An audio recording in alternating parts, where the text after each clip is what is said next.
What did David have Joab do in order to conceal his adultery with Bathsheba? This is the question that we seek to answer today as we continue our verse-by-verse study of the book of 2 Samuel on walking through the Bible.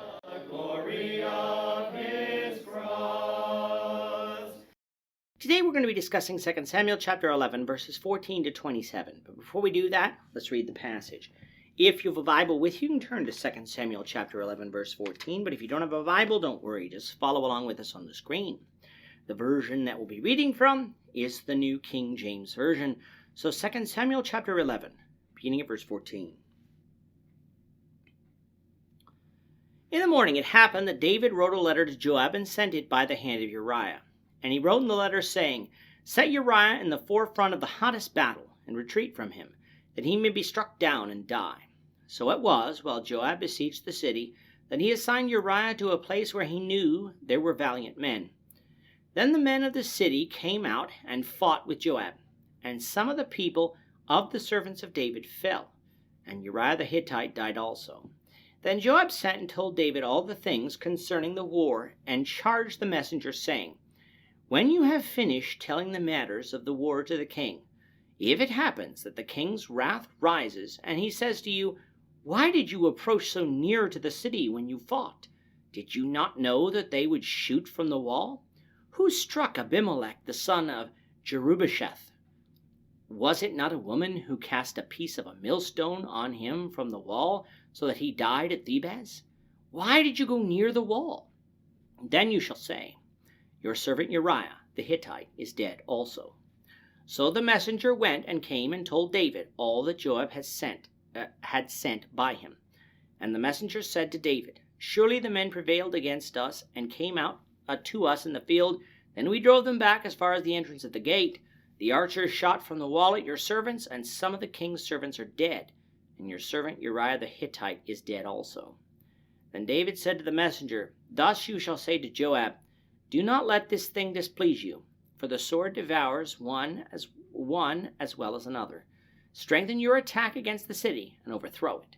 So encourage him."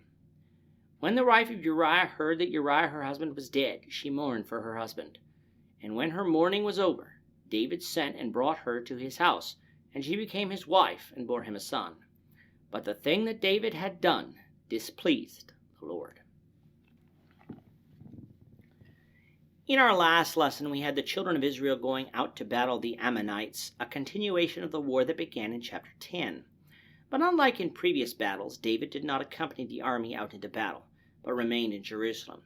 It was there, one evening, that he saw a beautiful woman bathing on her roof, and instead of exercising self-control, he lusted after her, called for her, and committed adultery with her. And as is the natural process of things, she became pregnant with David's child. What were David and Bathsheba to do? Leviticus 20 verse 10 said that they were both to be condemned to death for the adultery. Certainly, there must have been a way to avoid that. Well, if David could get Uriah to be intimate with his wife, then the child would be presumed to be Uriah's, and the charge of adultery leading to execution could be avoided for lack of witnesses. But when David called Uriah under the pretext of wanting to learn about the progress of the war, Uriah, a man of honor, who did not want to engage in pleasure while his fellow troops were in battle, did not go and have sex with his wife. This presented a problem to David. How was the charge of adultery to be avoided? Well, the only other option was to marry Bathsheba, but in order to do that, something had to be done with Uriah. And so David had a letter sent to Joab, his general, by the hand of Uriah, to set Uriah in the fiercest part of the battle and then retreat from him so that he died. What David is doing here, then, is commanding Uriah to be murdered under the guise of occurring during battle. Not only, then, was David sinning by commanding the murder of Uriah, he was doing so in a doubly dishonorable way by having the army retreat from him so that he died. This was a despicable act by a commander-in-chief, and an action worthy of death in its own right, for Uriah was innocent and undeserving of death. Note, David did not tell Joab why he wanted Uriah dead, just that he did want him dead, and it was a command that Joab carried out, showing us again the type of character Joab was. For even he killed Abner earlier in 2 Samuel in cold blood. With Uriah now dead, word needed to be sent back to David about the battle. Joab could not very well tell the messenger to simply tell David that Uriah was dead, for that might have raised the suspicions of the messenger, for a lot of other soldiers had died also. Why the focus on Uriah? Instead, Joab told the messenger to tell David of the loss of the soldiers in battle, and then what to do if the king's anger rose, which is what would have been expected. If David was to respond to the loss of life by questioning Joab's tactics, for Abimelech had died by the hands of a woman back in Judges 9 by engaging in a battle too close to a city wall, the messenger was to simply tell David that his servant Uriah the Hittite was dead as well. Thus, even though the messenger wouldn't know why those words had any meaning, both Joab and David would know. And should David have been angry, his anger would have subsided.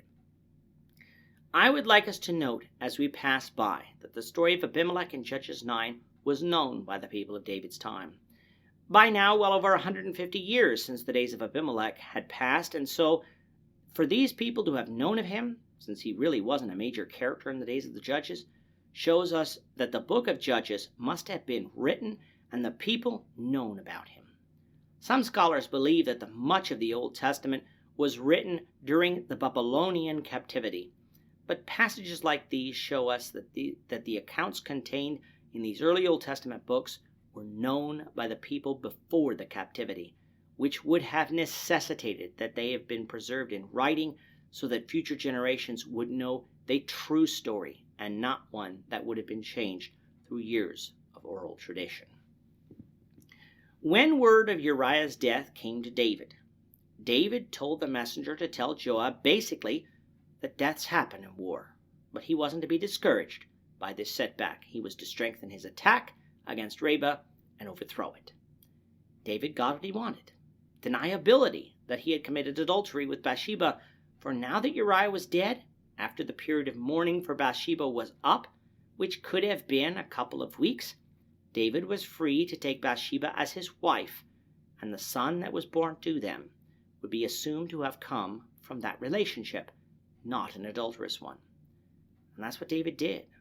Between the adultery and the marriage could have been as little as 6 to 8 weeks, and thus the fact that David had a son so close to his marriage with Bathsheba wouldn't really be questioned, especially if Bathsheba was confined to the castle during her pregnancy, so that others wouldn't see how quickly she had begun to show her pregnancy. 9 months will have now passed since the adulterous evening, and Bathsheba gives birth to a son. All seems well in the house of David, for the defeat of the Ammonites that we will read of in chapter 12 would have occurred during this time period. But the Lord is displeased with what David has done. We'll get his reaction, the Lord willing, in the next lesson. With that, our time is up for today. The Lord willing, we hope you'll join us for tomorrow's discussion of 2 Samuel chapter 12, verses 1 to 14, as we continue our walk through the Bible, one verse at a time. Thank you for watching today's episode. We hope that you found it edifying and ask that you not only subscribe to our channel and podcast, but that you like and share this episode among your friends, so that the saving gospel of Jesus Christ can go out to the whole world.